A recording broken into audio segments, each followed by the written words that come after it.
Hello， 大家好，我係豪哥。今日咧係嚟到中山嘅火炬開發區中山6路德寶怡高呢個樓盤咧啊。咁近期嘅德寶怡高大平層咧係賣得非常之好，特別咧係187平方嘅呢種4房嘅單位咧，已經係從2樓到頂樓咧全部係清晒啦。就係因為佢做出咗呢種特價。咁好多人買呢個樓盤咧，都係睇中呢個樓盤嘅一個舒適度啦。例如話佢嘅一個容積率啦係低於1.6嘅。包括佢嘅一個綠化率咧，都係超高。喺中山咁多嘅樓盤嚟講咧，可以話係頂級嘅。佢係達到49%嘅綠化率嘅，所以咧小區俾人哋嘅呢個感受咧係比較舒適嘅。咁對於呢種買大平層嘅群體嚟講咧，舒適嘅一個小區同埋舒適嘅一個居住環境咧，一定係吸引到佢哋嘅。例如話而家買呢種4.0住宅嘅客戶群體咧，佢哋大多數都算係比較有錢嘅啦，但係佢哋都係睇中呢種舒適度。例如話，你會發覺而家嘅4.0住宅咧，佢嘅樓未建好，佢嘅會所咧已經係全部建好晒啦。點解咧？佢會俾你睇到，哇！呢個樓盤佢嘅一個舒適度啦，包括樓盤入邊嘅一個設施啦，同埋配套啦，俾你嘅一個感覺咧係比較豪華、比較高端嘅。但係豪哥認為咧，呢啲會所嘅嘢係非常之唔實際嘅，因為後期嘅運營咧係非常之難嘅。你會睇到中山好多嘅豪宅片區，例如話海欣新城嘅牙湖半島嗰啲樓盤，包括紅隧一板，包括呢個新鴻基易翠盈呢種豪宅嘅樓盤咧，佢哋嘅一個會所其實運營得咧係比較一般嘅啊。有好多嘅樓盤咧，甚至乎成個會所收樓冇幾年咧，就係荒廢咗。有啲樓盤甚至乎淪為呢種保安同埋保潔姐姐嘅呢種休息室嘅。所以而家買4.0嘅住宅咧，大家其實都要去考慮呢一種問題。佢後期嘅呢個會所咧運營得好唔好，可唔可以運行落去啊？講咗幾句呢個題外話啊，我哋講翻德寶怡高。咁德寶怡高嘅話咧，佢俾你嘅呢種感覺咧係舒適居住環境。包括咧佢嘅一個位置靠近東區，係佢嘅一個地理優勢。咁買呢度嘅朋友咧，大多數人買呢度咧都係考慮咗以上呢幾點嘅，係唔會去考慮例如話我哋喺大陸呢度買樓經常講嘅學區嘅。咁呢度學區咧可以話係比較差噶啦啊，學校咧係比較差，冇咩優勢嘅。如果大家考慮學區嘅話咧，一定要去買東區同埋適期啦。咁火炬你係可以完全咁唔使去考慮嘅。咁今日咧係攞咗幾套嘅特價單位，係比人哋咧仲要平5萬蚊左右嘅呢個總價嘅。咁如果你有近期有考慮德寶怡高嘅大平層，咁係9座嘅255平方同埋259平方嘅13樓、14樓都有，都係中間樓層，最高咧係24層啊，中間樓層嘅。咁先同大家講個價錢先啦。9座嘅1301 259平方嘅咧，豪哥攞到嘅價錢咧係361萬啊，361萬。咁1302 255平方嘅咧，豪哥攞到嘅係354萬6千嘅。咁呢一個價錢啊，大家都可以作為參考。豪哥非常之有信心，豪哥攞到嘅一個價錢咧係俾你自己嚟，或者係你同其他人去咧，至少係要平3到5萬嘅啊，係實際咁去幫大家慳翻呢個優惠嘅。咁大家亦都可以去對比下呢個價錢。咁如果你想最優惠啲嘅就係14樓，可能有啲人咧認為14啊14係比較唔好嘅。對於有啲人嚟講，佢哋一個習慣唔同嘅時候咧，可能14係唔係一個非常好嘅數字。所以呢兩套14樓嘅咧，佢嘅價錢咧會比13樓會平翻少少嘅。例如話1401 259平方嘅咧，佢係347萬總價。咁1402 255平方嘅咧，佢係342萬2千嘅。咁呢一個價錢都歡迎大家去對比啊！咁仲有啲234平方嘅咧，就喺我身後呢一座8座啦。咁呢一座佢嘅景觀咧係比較差嘅，因為佢前邊咧仲有5座同埋6座，所以咧係會有少少嘅呢種遮擋嘅。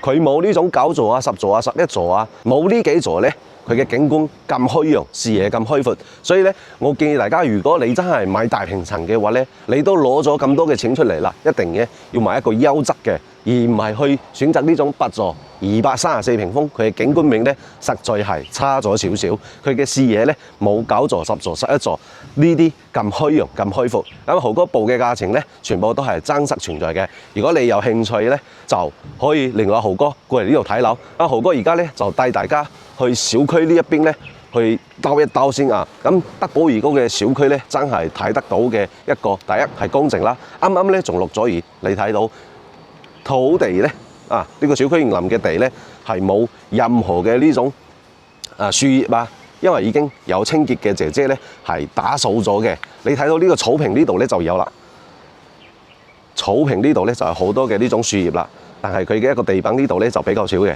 因為清潔咧係比較及時嘅，所以呢度嘅一個管理係比較好嘅。咁前邊呢度咧就係別墅啊，呢度係別墅，別墅呢種別墅咧賣得比較貴啦，基本上咧都係上千萬㗎啦。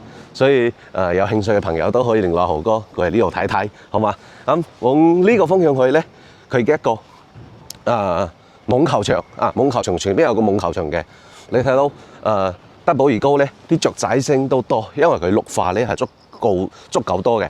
咁綠化足夠多嘅情況下咧，佢嘅蚊咧都會比較多德寶二高嘅蚊真係太多啦，仲係有嗰啲花點嘅嗰種蚊係比較多嘅。蚊真係太多，特別咧係夜晚嘅時候真係多啊！我啱啱入咗嚟呢度喺嗰度打算拍個片咧都俾蚊咬啊，所以咧佢蚊係有啲多㗎。咁點解要咁樣去報價俾到大家咧？因為希望大家買樓唔會買貴，咁可以攞住阿豪哥呢一個價錢同人哋去對比。如果你覺得豪哥貴，你唔好揾我。你如果覺得豪哥呢度真係俾到實惠俾到大家，咁你再揾豪哥係咪？我嘅一個價錢咧，全部都係同發展商去實際咁去傾過嘅去傾過嘅。因為我賣樓咧講句實話，我係比較有信心嘅。咁冇信心咧都唔會講出嚟，係咪？有啲人咧報價都係報啲2樓嗰啲吸引你過嚟，我唔係嘅，我全部攞呢種中間樓層俾到大家去睇。你睇到呢度仲有高爾夫嘅草坪呢度咧就有個網球場。網球場嘅話咧，平時都有呢個有人打嘅。咁你如果要用嘅話咧，你都要提前預約，係咪？收費嘅標準，日頭8點到夜晚6點咧係30蚊一個鐘，夜晚6點到9點咧係50蚊一個鐘，呢個係收費嘅標準咁每個人用嘅時長咧，每戶每週累積咧使用唔超過4個鐘嘅。其實呢個唔使理基本上咧大多數時間係冇人用嘅因為咧你喺小區門口打，其實佢呢個幾十蚊一個鐘咧都算係比較貴㗎啦如果你去出邊嘅嗰啲體育館咧，佢嘅一個場地仲係室內嘅，可能都唔使呢一個價錢。所以咧呢種咧就你唔想多行幾步，你就嚟呢度用。一般咧都唔會限制你比較少人用比較少人用。咁我哋行落去。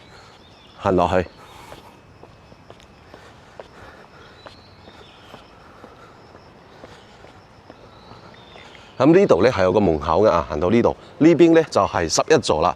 11座咧就有呢種細單位嘅108啦，嗰邊咧仲有117啦，2房嘅呢種單位嗰個格局咧就好差，嗰個格局我哋要睇嘅咧就係9座，啱啱同大家報價咗嘅呢種單位俾到大家去睇。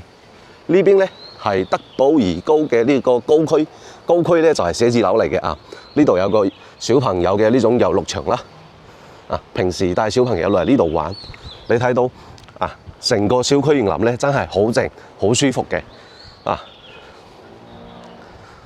你睇到呢種啱啱落咗雨之後嘅呢個小區管理係非常好嘅。咁如果你真係要揾一個管理好，然之後咧喺近東區近呢個 Coco City 呢啲嘅樓盤有舒適度，而且要有大平層，咁就係德寶二高啦。其實其他樓盤就算近期賣緊嘅呢個傲風天頤咧，佢都未夠呢度好。因為澳豐天元毛坯嘅173平方嘅都幾貴㗎，都幾貴嘅。你對比呢度187嘅咧，仲少一個廁所。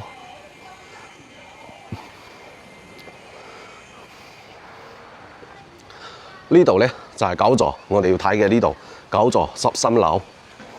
咁平時你翻屋企咧，呢度咧會有人面識別或者係密碼。咁啊，豪哥唔係呢度嘅業主咧，就要呼叫呢個監控中心幫我開門。門開了。開咗門啦。我哋而家咧就入到呢度咧，係佢嘅一個入戶嘅大堂嚟嘅啊。咁佢每一棟嘅1樓咧都有呢種架空層。而且佢嘅架空層咧都管理得好好㗎，唔係話嗰種買咗樓就荒廢咗就唔管理嘅。你睇到都係非常公正嘅，都係非常公正嘅。咁如果你想睇一個樓盤佢管理得好唔好，其實你睇出邊咧，你仲睇唔到，你要睇嗰啲細節。咩叫細節咧？就係走火通道。大家去買樓嘅時候咧，都可以睇翻人哋嘅走火通道。走火通道公唔公正？就係細節嘅問題啦，就係可以驗證佢平時管理好唔好。你睇到呢度啊，消失，蚊真係多，睇到蚊都唔好啊！你發覺佢嘅電梯咧都係比較高啊，都係比較高嘅，3.15米嘅層高啊！咁上嚟咧就係2個電梯嘅啊，呢邊咧一個走火通道，咁俾大家睇下呢個走火通道啊！你睇到佢走火通道咧係冇灰塵嘅啊！你會發覺有啲樓盤嘅毛坯樓咧，佢嘅一個走火通道，即係啲樓梯全部都係灰塵。呢度咧就唔會嘅啊，唔會嘅。你睇下，我冇啊，冇任何嘅呢種灰塵，非常公正啊，非常公正啊！所以呢個就係管理好同埋唔好嘅呢種區別啦。包括佢嘅一個電梯間咧，你睇到呢啲管整啊，呢啲全部都係做得非常靚嘅。咁我哋先睇下呢一邊先啊，呢一邊係01單位259平方嘅。咁呢度咧係入門啊。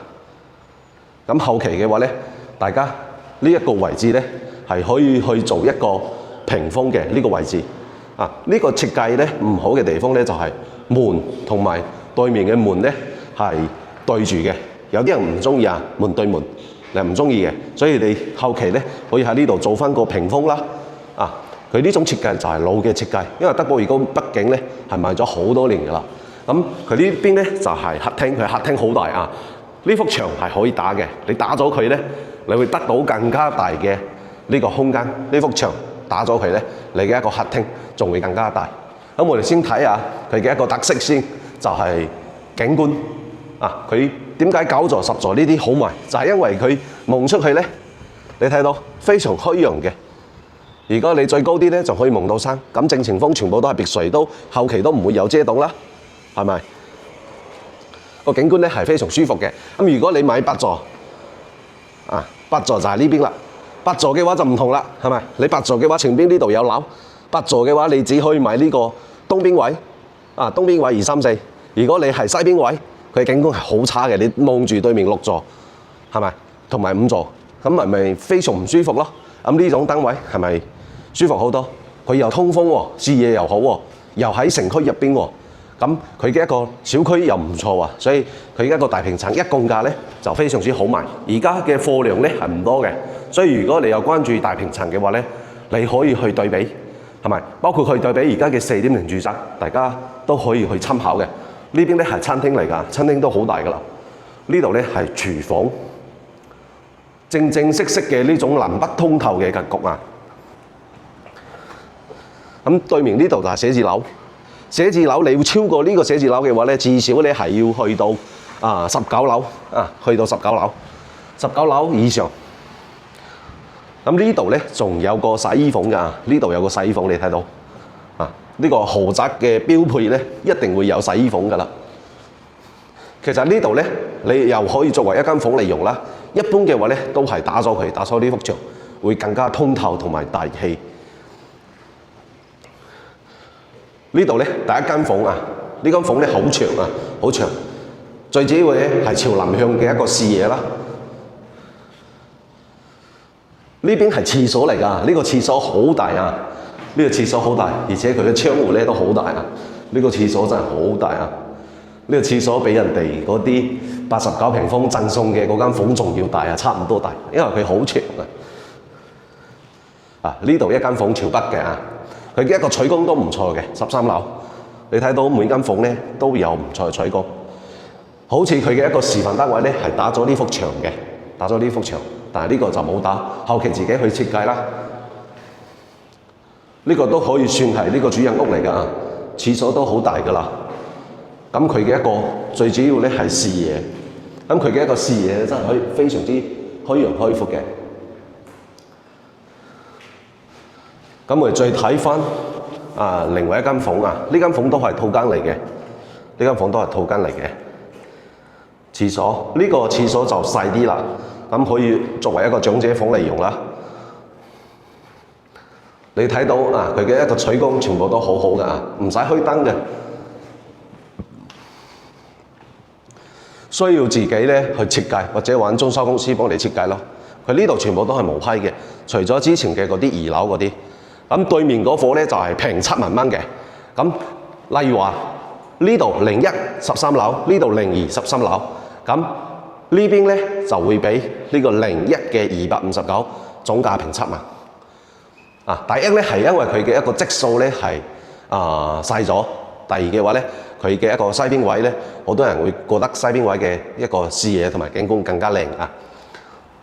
呢邊入嚟一樣嘅，你會感覺咧呢個東邊位佢嘅一個感官係差咗啲，因為佢嘅廳咧係喺呢邊嘅同呢個西邊位去對比呢幅牆同樣係可以打嘅都係最主要俾大家睇個景觀啦。其實呢邊景觀我覺得都唔差啊！如果夠用嘅話咧，呢一邊都得我覺得呢邊仲好啲。呢邊你可以睇到呢東面嘅呢一個方向咧，嗰度有個公交巴士總站嘅，唔知大家可唔可以睇到公交巴士總站啦。其實呢邊都唔差好舒服好靜嘅，又唔會嘈視野又咁開闊。你喺前邊澳豐天頤嗰度173平方嘅，其實都唔平空間嗰啲咧都好大好大。再拍下呢個廚房嗰啲其實咧佢嘅一個格局咧大致上咧係一模一樣嘅呢度餐廳廚房都好大㗎啦，餐廳廚房呢邊咧就係露台少咗一個洗衣房，有冇發覺？少咗一個洗衣房，你喺西邊位係多一個洗衣房嘅，咁呢邊咧就冇啦。但係呢邊咧可以望到下邊嘅嗰啲綠化，可以望到下邊嘅嗰啲綠化。佢呢種屋咧就係中意自己裝修，然之後對裝修有要求嘅買翻嚟自己裝修就好靚嘅，採光都唔錯㗎啦。今日咧仲係落雨天，哇！呢個廁所真係大真係太大啦。呢度有一間房啦，你會發覺佢呢度嘅房間咧全部都係比較長嘅，比較長嘅。佢闊度嘅話，如果四方正啲嘅話咧，呢種房間真係好好用真係好好用。佢衰就衰喺以前嘅呢種設計咧，佢嘅房間你發覺都係好長，但係唔夠闊。如果再闊過10公分咧，就非常舒服啦。呢度係主人屋睇嘅呢個景觀，真係唔錯㗎，真係唔錯。如果你對大平層有需求，咁唔買樓咧都係買個心頭好佢呢種以前賣高價嘅產品咧，而家想清咗佢，就降咗價。呢個屋就細啲呢個屋就細啲，層高3.15米嘅層高，非常舒服㗎。咁呢個咧就係我哋今日想拍嘅13樓嘅呢種實體樓同埋報價俾到大家。豪哥近期咧都係拍緊呢個外景嘅，因為呢近期咧經常落雨，所以咧就冇去拍呢個外景，就拍呢啲拍一啲片俾到大家去睇啦。如果天氣好啲咧，我會繼續去拍翻啲樓盤嘅外景俾到大家去睇下樓盤嘅一個周邊嘅情況啦。咁行路行或者係揸呢個電單車去俾大家親身去真實感，更加直觀咁去感受到樓盤附近嘅環境配套人民同埋出邊行到邊有啲咩嘢拍啲呢啲俾大家睇，因為好多朋友同我講好多人咧專門拍啲好靚嘅視頻啦，喂，我都唔知出邊嘅嗰啲情況。我翻嚟一次睇樓咧好麻煩嘅喎，又要請假啦，又要點樣啦，好嘥時間。如果睇唔中，所以咧我拍呢啲俾大家更加清楚咁去睇到呢個樓盤嘅一個真實情況，同埋佢嘅一個景觀視野配套咁天氣好啲嘅話咧，我會繼續拍翻我嘅一個外景。豪哥呢度咧，唔理係樓盤嘅缺點、不利因素，或者係樓盤嘅呢個價錢，都可以同大家保證到嘅就係俾到大家真正嘅實惠、真正嘅呢個底價。有啲人同喺我呢度對比咗之後，點解會差咁多？同人哋嗰啲大博主嗰啲大嘅粉絲比較多嘅人係咪？點解差價差咁多？因為我係真正咁俾到價你嘅，唔係話套路你呃你呢種方式，全部咧都係攞底價報俾大家，都係攞啲好嘅樓層，而且咧做到真正嘅呢種回贈現金。咁呢個大積嘅單位咧，我係回贈10萬蚊嘅現金俾到大家，一套係10萬。咁有興趣嘅朋友咧就聯絡豪哥過嚟呢度睇樓。豪哥致力喺中山、珠海行遍每一個樓盤，熟悉任何一個樓盤。如果你有想睇嘅樓盤，都可以喺評論區評論，或者係喺 WhatsApp 揾我。有咩問題？關於買樓、居住證、駕駛證呢啲問題咧，都可以諮詢。想喺中山食啲美食需要介紹嘅，都可以揾豪哥。今日視頻咧就到呢度啦。如果大家中意我嘅頻道咧，歡迎你分享出去俾你身邊嘅朋友知道啦。點個讚俾我，多謝大家。